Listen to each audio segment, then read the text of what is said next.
Zar doktor, bəzən insanın beynində yaranan düşüncələr insanları çox narahat edir.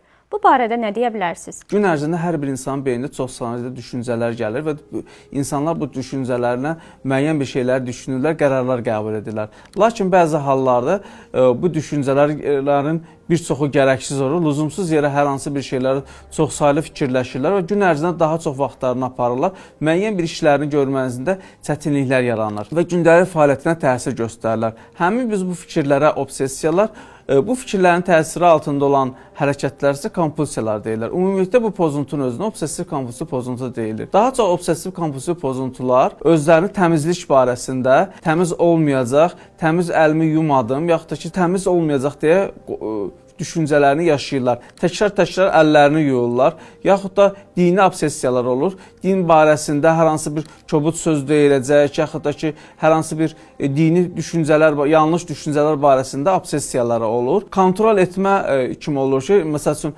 qaz açıq qaldı, qapı açıq qaldı, belə bir düşüncələrə sahib olurlar. Hər hansı bir xəstəliyə yoluxacaq deyə qorxuları yaranır.